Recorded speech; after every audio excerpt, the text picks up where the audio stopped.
Time now for a check of the top business news stories. Our business editor, Kate Moody's here. Hi there, Kate. Hi, Tom. Very much in the news, Ursula von der Leyen laying out her vision for the bloc. And amongst her priorities, making more microchips. Tell us more. Well, for the last year or so, industries around the world have been struggling with a shortage of semiconductors.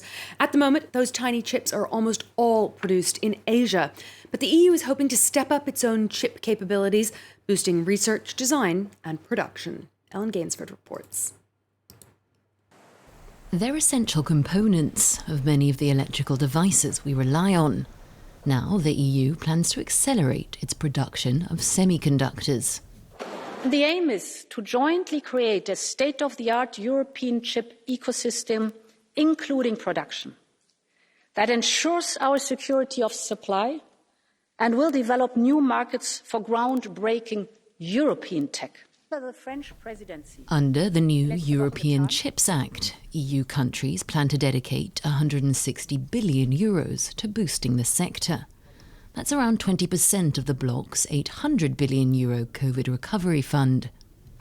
Semiconductors are found in cars, smartphones, and even some fridges and toothbrushes. But there's currently a global shortage due to heightened demand and factory closures caused by the pandemic.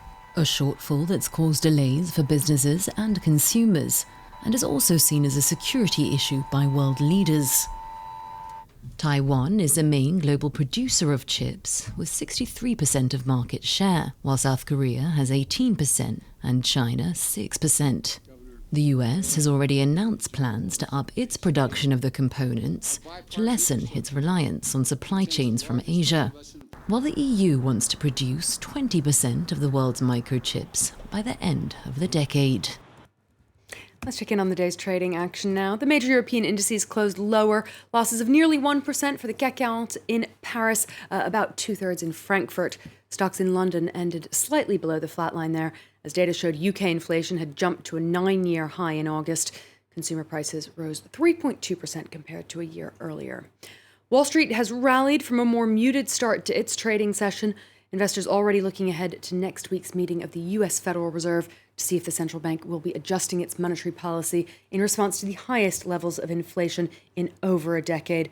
The S&P 500 leading with gains of about 0.75 percentage point and about 2 hours of trade to go. Well, shares of casino operators in Macau plunged by as much as a third on Wednesday. Chinese government as the Chinese government prepares to crack down on the sector there.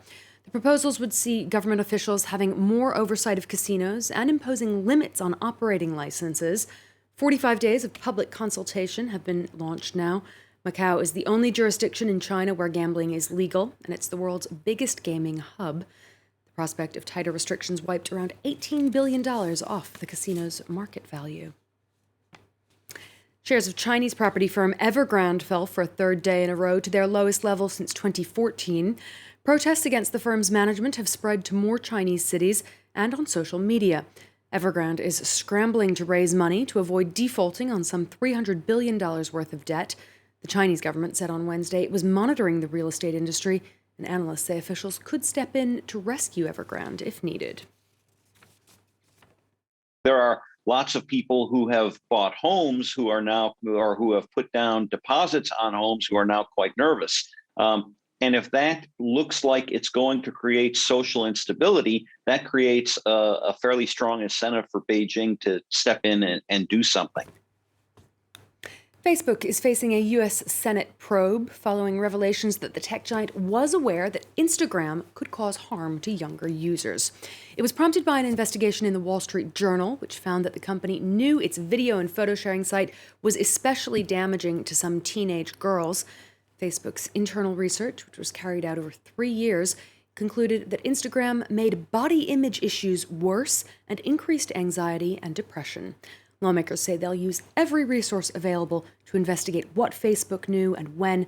They'll be seeking further documents and witness testimony. That's something to keep an eye on in the coming weeks, all in this context of what tech giants should be doing to try and control or not the content that appears on their platforms. Well, they don't get much business from me, that's for certain. Thank you very much indeed. Our business editor, Kate Moody. Thank you so much.